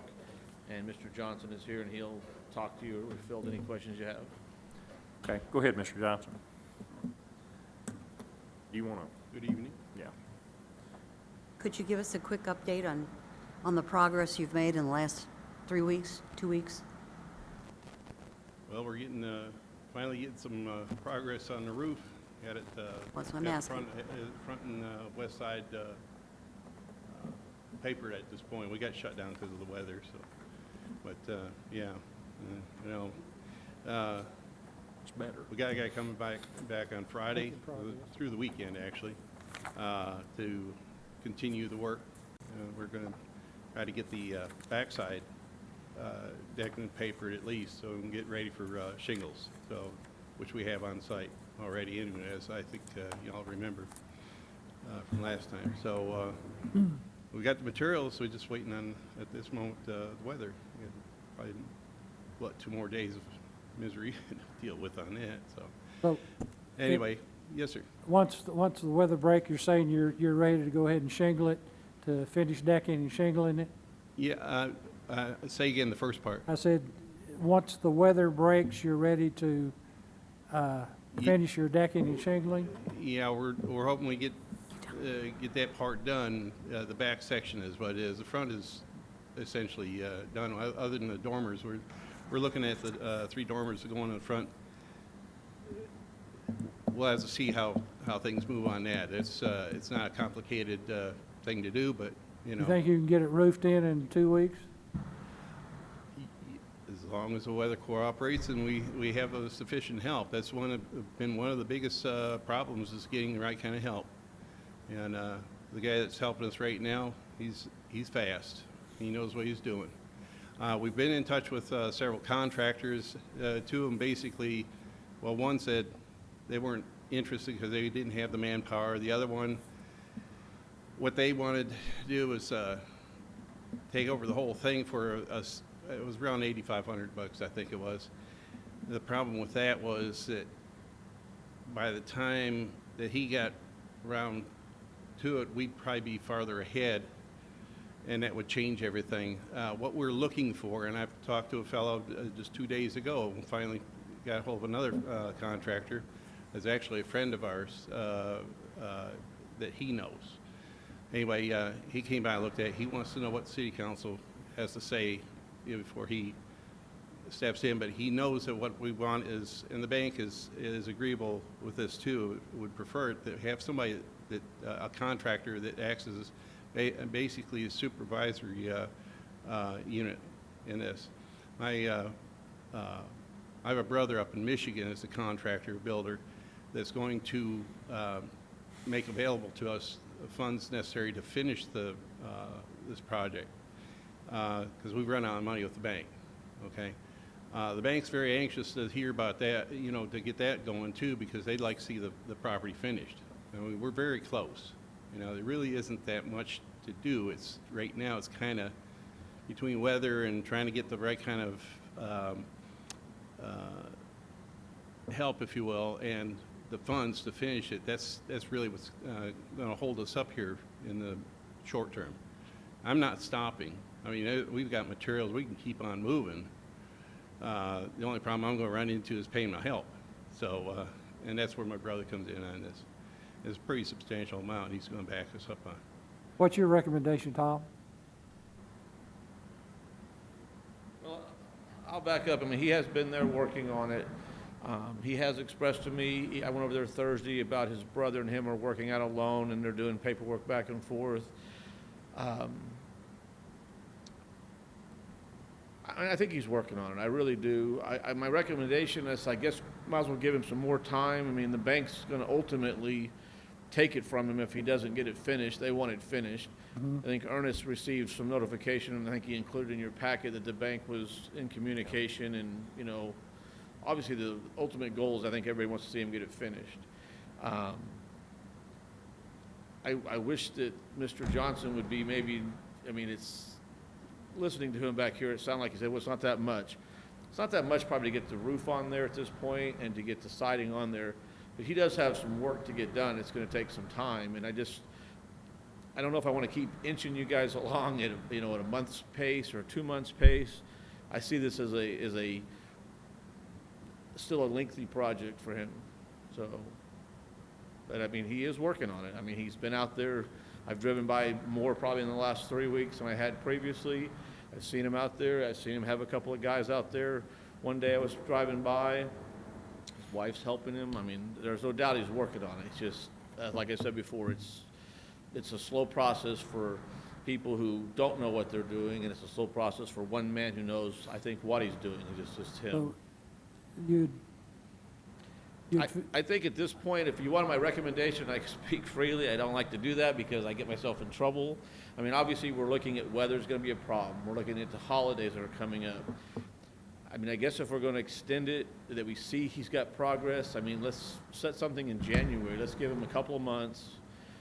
You know, they claim that we're supposed to be a drier winter, so hopefully the weather won't be so bad. I know we've had a little bit of rain the last few days.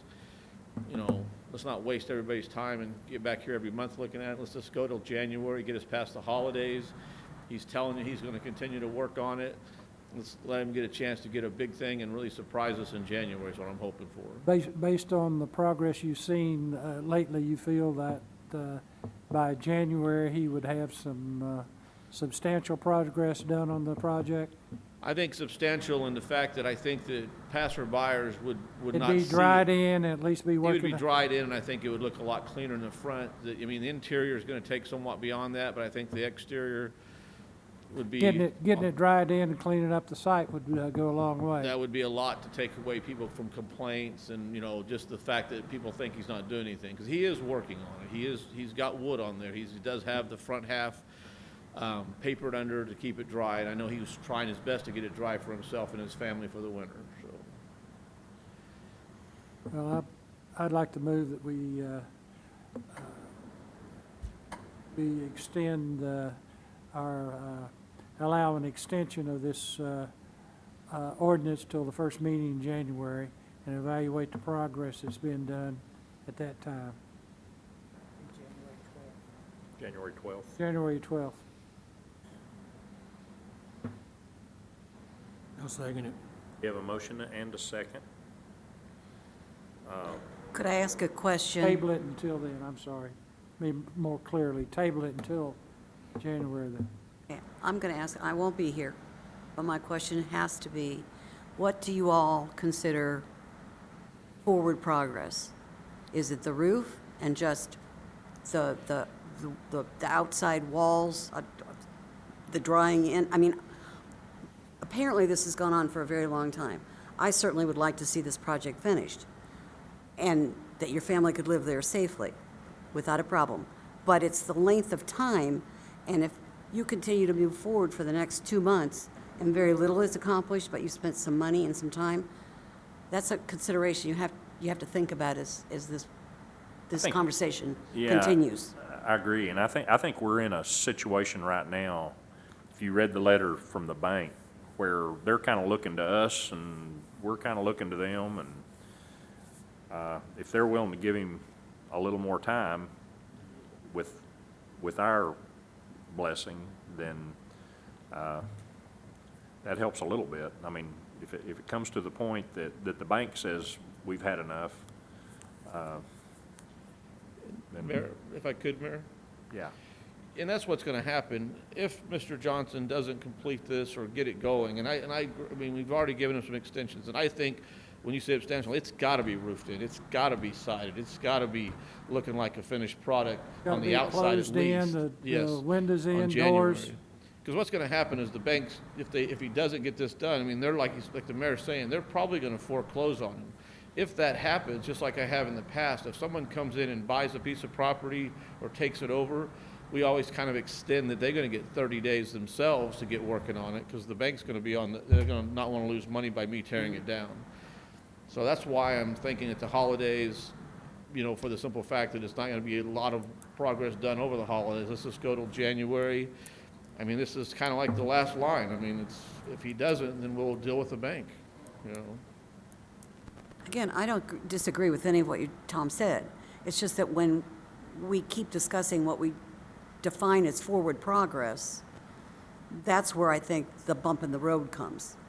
And so I'm more than willing to agree with Mike, but I'm not going to make that decision in January. I think about the neighbors, I think about the property values, I think about your family and what they're going through. That's a whole, so by January, I don't know what y'all consider forward progress. Well, when I see it partially blacked in and I see roofing materials, shingles on the ground gives me an indication that they're ready to finish the decking, get the rest of it blacked in and roof it. And once they do that, there's no reason not to be able to get the windows and doors in. That way it's secure and. So okay, to be clear, Let me play devil's advocate just a little bit. Okay. On August 31st, we sat here, and he wanted till the end of this month to have it roofed and dried in. Yep. They did. And we gave him till the 5th, and he didn't like that. He went out and talked, but he wanted till the end of this month. We're nowhere close to a roof and dried in. I'm not saying he's not working on it, and I don't want the guy to lose his home, but we got to be realistic here. This has been going on forever. I said it in the last meeting, and I stand by it today. This job's bigger than him. He can't complete this job. I know he's got help from his brother, but we got to be realistic, and that's a great question. What's progress? Because the hard decision is not going to be tonight. It's going to be in January when we tear this guy's home down, when he's got more money invested in it. That was my point, Mike. And that's not a good decision that any of us want to make, but the bottom line for me in January, the house needs to be done, period. Or it's coming down. That's how I see it. This has gone on way too long. Okay. Now, the second part of that gets me is tonight we hear that we've got product.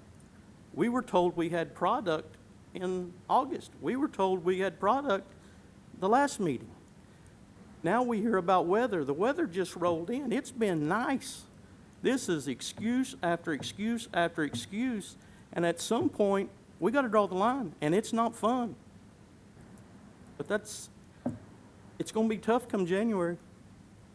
That was my question, Mike. So in January, if this project comes back before this council, if the roof is on, the exterior's, it looks completely finished from the outside. Maybe the interior's not finished, but it's got water, electricity, and it looks finished. Is that what will keep this project alive? That's a great question. Again, I want to emphasize, you're working on it. I see you working on it. I go by there. But as we sit here today, there's not a board one on the back side of the house. There's tar paper on one side and laid on the front with a tarp. We were told this would be done by the end of this month. And we're nowhere close today to having that done. And you cannot use weather as an excuse because the weather just rolled in. The weather isn't really so much the issue. Just said it was. Hasn't really been the issue so much as been finding good help. And I that's said that's this been the project biggest is problem. bigger than you a month ago. It is, but even the contractors. I have one contractor was recommended. I got a phone number from somebody here. I don't know who handed it to my wife, but they just flat out said we don't have the time or the men available right now to do it. The other fellow, like I just got done mentioning, he wanted around $8,500, I think it was, to basically dry it all in. Well, the problem with that is that he didn't want to work in more of a supervisory position where we got, call him in as need to get this done, get that done, and so on. He just flat out wanted to do it. That wasn't going to work. It just wasn't going to work. The fellow I talked to, 2 days ago now, he's waiting to find out what you all have to say on this in terms of timeline and so on. He's running tight too on manpower, but he's more willing to pull people off and help us get this done. So that's what he wants to hear from y'all. And he is more willing to work. He's looked at it. He understands what the situation is. What I'm calling a supervisory position, which the bank understands that too, what we're trying to do. And they agree with that. And between that and the funds that we'll have available through my brother, it should expedite it considerably. Now, you have to keep in mind that we're probably going to, as of this moment that we're standing here talking about this, probably going to lose about a week just getting all the paperwork lined out, and because I have to send notarized sworn statement, contract statement with a punch list of what needs to be done. So, I mean, that's going to take several days in itself, and then the notary, and then sending it to my brother and getting his bank and his attorneys to look at everything. It's just a process that everybody has to go through. So the faster the better. I mean, I can keep on working on a place. I've got material sitting there. My only problem is going to be at this point is paying the help, and I have some people that are willing to work with me on that too. So at this point, so yeah, we got shut down because of the weather, but I mean, that's what it is. But we're not stopping. We're going to keep on moving. What's your recommendation, Mike? Would you rather see us pass it without the emergency clause, which gives him 30 days to see what's going on? Is that your preference? I hate to just keep bringing it before us, but if we're going to keep extending it, we got to keep making sure something's getting done, because if the hardest decision we're going to make is in January, when there's more money put into this, and he's going to stand up here, and all due respect, sir, you're going to say, we're trying. And at that point, where do we draw the line in the stand and say, we're done trying? Well, if we passed it tonight without the emergency clause. That's then 60 days? You got 30 days. It'd be 30 days before the ordinance went into effect, which And then would then another give him 30. days. So we'd give him, I think the Can I- question would can I say be, something? Go ahead. something we need to consider is, will that give the bank? And again, I'm playing devil's advocate on this, because it's not an easy decision. Nobody wants to tear the guy's house down. We've had some of the best weather since August 31st we possibly could have.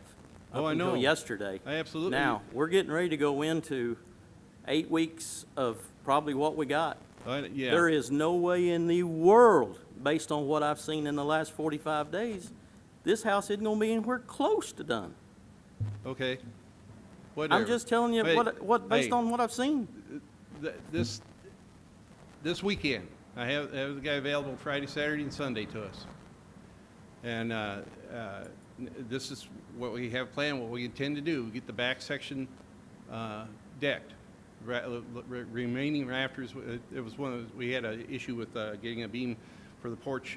The house, if you remember, the house is basically, somebody says an Arkansas barn design, 8 pitch, and then you get the front, the rear porch area roof, if you will, mirrors the front. So what you see in the front kind of looks like in the back. Okay, so that's the part that's yet to be finished. We have the materials to do it. It's a manpower issue. So we'll get it done, get it decked, and I'm pushing real hard for that, because we have issues on the backside there with the weather affecting quality of life, if you will. So I want it done. I'd like to withdraw Mike, my motion to table. I think we table it, 30 days? Is that what we? No, I'd say Till January? in order to have action, what makes more sense, withdraw the motion to table. We go ahead and pass it without the emergency clause. That way, there's teeth in it, so that actually at the end of 60 days, if not substantial work to the satisfaction of the council has been done, then it's removed, because then that cuts to the chase on everything and shows everybody, bank, whoever else is involved, that this is the fast track and there aren't any more extensions. Can I say something real quick? We worked till 8 o'clock, a little after 8 the other night, because of this weather coming in. And we were busting tail. That was an all-day affair. I think it was like from actually about 9 o'clock when we finally got started till 8 o'clock that evening. That's a 12-hour day. To finish permanent, with the permanent decking minus the dormer sections and papering the thing, to get past the weather, knowing that we're probably going to be shut down for 2 to 4 days. So I was watching like a hawk the weather forecast, and hope and pray it would be shorter, but apparently it's not going to be. But that doesn't matter. We got Friday, Saturday, and Sunday. It looks like it's going to be good weather, and we intend to have that back section, if not totally completed, real close to it. And there's some things that I can do myself without this fellow helping us in the interim between that and getting his contractor on board and the money from my brother and so on, which is probably going to take a good a week to get that out of the way. So we're not going to stop. I'm going to keep pushing on this thing, and I'm trying to expedite to the possible, humanly possible, you know, on my part, and trying to get people together to cooperate and help us get this dried in. That's what the intent is here. I mean, I was sitting there with 38 square shingles for this house, and you can't really do much with it until we get the back section done. So that's where we're at. I'm pushing hard, and I think that the I hope that you all agree to the 60 days as what's been recommended here. Help me out here. Ernest, clarify where we're at. What do we got out here? Well, Mike withdrew his motion, and I think, I'll withdraw my second. so the floor is open for a new motion. So I make a motion, we table it for 30 days? Is that our best bet, or move it forward without an emergency clause? Is that better? Well, you could make a motion. Pass the ordinance. Yeah, I'll make a motion, we pass this ordinance forward, That in effect gives 60 days. yes, without an emergency. I think Amelia Yes, read it. Yes, I read it. Would you like me to read it again? Yeah, I think you read it, Amelia. Could you all make sure that Mr. Johnson clearly understands what is expected in the next 60 days and what could happen at the end of that 60 days? We don't have a second Don't have a yet. second yet. Oh, I'll second. Yeah, without the emergency clause. 30. yes. The ordinance would go into effect in 30, and then With no emergency you had to have clause. 30 days after that. That's gonna put it to Christmas. I'll second. It's okay, Mike. We needed a second. Oh, okay. I'll withdraw my second. No, you can have the Since second. you were talking so much, you got me all I just wanted confused. Mr. Johnson to be clear on the time frame, and at the end of the 60 days, what very well could be is that there's an order that your home is gone. For me, what I'd like to see is everything we talked about done and stuff gone out of the yard. It needs to be moved far beyond what it is right now, and I don't know a clear definition of how to say that, but it needs to be roof and shingles and dried in and stuff in the front yard gone, and it needs to be well on its way to done. I got enough siding right now, finished siding. I'm You got talking enough about, lot of okay, stuff in that yard. to do the front at the moment. So let's see what happens when we try to order the remaining I'm done. part. Well, So, Mr. anyway. okay. Well, to Mike's point, Mr. Johnson, if you put all this work and time into it, and at the end of 60 days, the council decides that there's not enough done, but you've invested all that time and money, are you prepared for that decision? No, but who would be? You know, I mean, I'm just asking for, you know, we all sometimes have to be reminded that this could be I'm just asking you if you're comfortable with that, knowing full well if you spend the time and the effort and it's... as we stand here today, am I comfortable with that? No, but, you know, it is what it is. I have to keep on keeping on, as they say. You know, I've got to get this thing done. I want it done. You know, it doesn't matter what anybody here in this room has to say in regard to how I feel about it, but I understand what, you know, how everybody here feels about it too. So don't kid yourself. I'm well aware, and the bank too. See, because the bank could just as easily take this whole thing away from you as well. So yeah, it's a friend that said something about well. I said, well, I'm not worried about this and that. I don't remember what specifically the conference, it's been several months ago. He said, well, you need to be worried. I said, listen, what I worry about first was the city and the bank. And I said, they run neck and neck. Okay? It's a matter of prioritizing who you're going to worry about first. Okay? That was my conversation then with him. I think So us that's and the same bank thing. are probably pretty well on the same page by now. Yeah, right. That's Exactly. kind of the way it's looking. Yeah, exactly. Exactly. I think the 60 days sounds reasonable.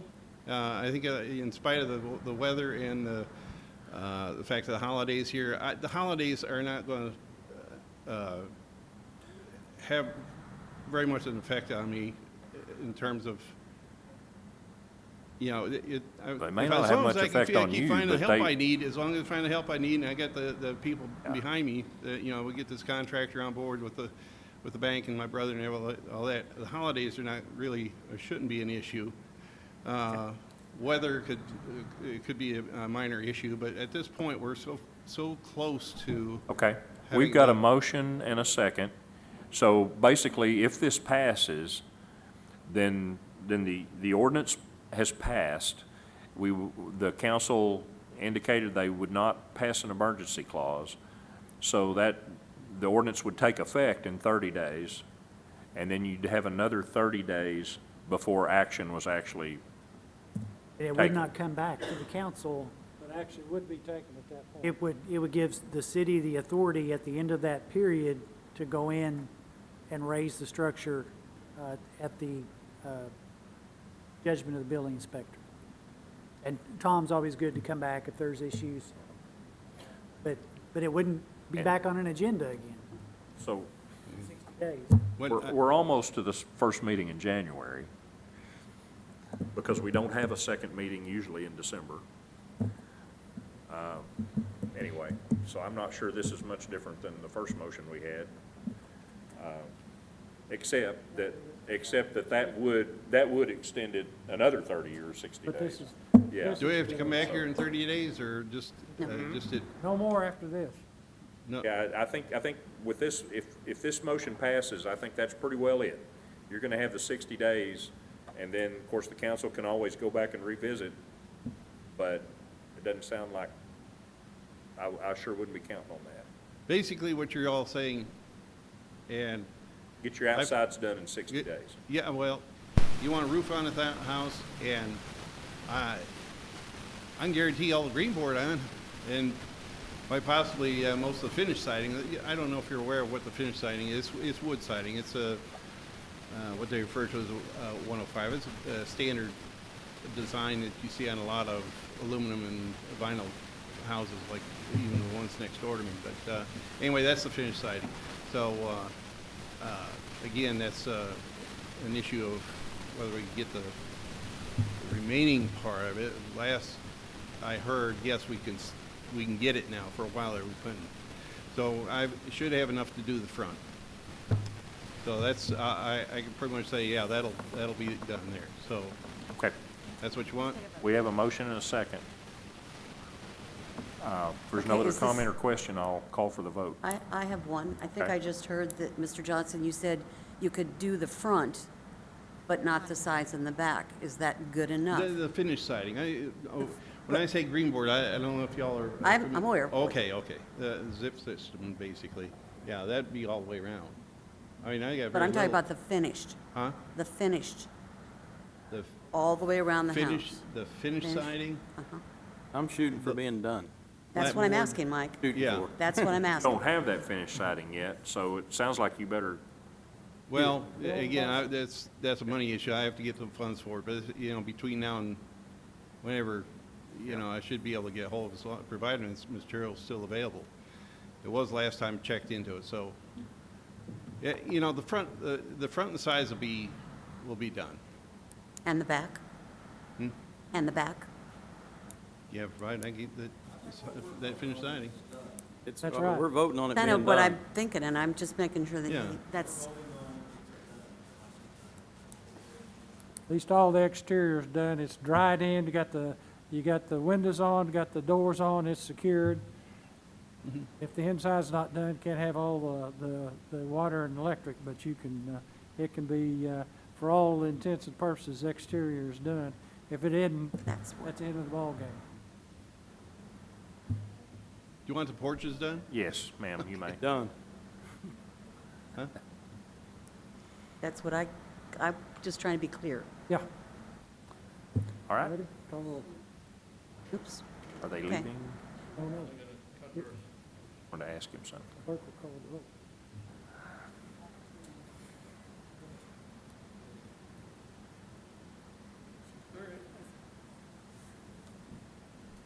Okay, 60 days. all right. Roll call? Powell, Yes. Jaycox? Yes. Williams? Watson?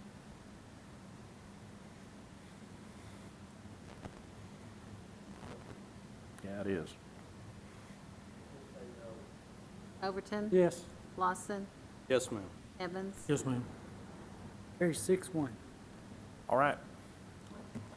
60 days, I hope you make it. Thank you. Everybody up here is pulling for you, I'm sure. Thank you. Thank you, Cal.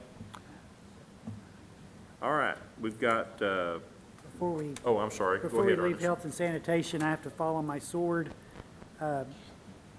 I was reminded today that 215 West Maple was supposed to be back on the council agenda tonight, and I totally dropped the ball. I got distracted by 1603 Westwood.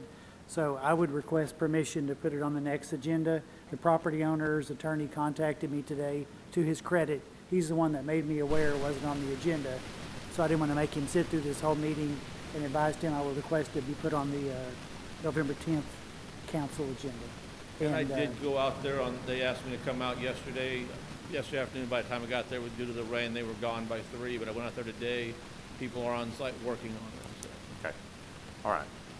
So, y'all okay with putting it on the next agenda? Absolutely. Oh, we'll take it under advisement at the next committee.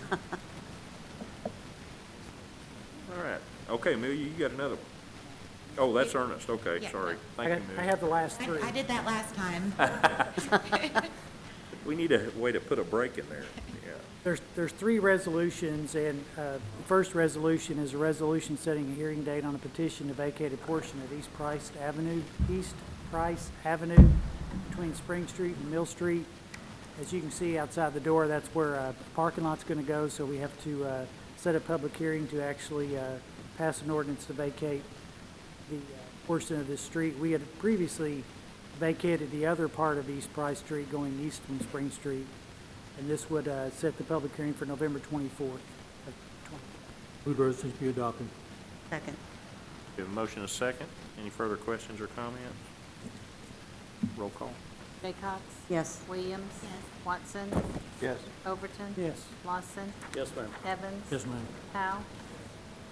Carry 7-0. The next one is a resolution setting a hearing date on a petition to abandon a portion of the utility easement in the city of Springdale, Washington County, Arkansas. Same process. This sets it for a public hearing for November the 24th.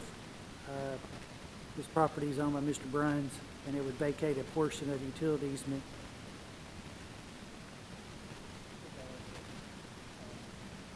Yes. I'll move the resolution pass. Second. Okay, motion and a second. Roll call. Williams? Yes.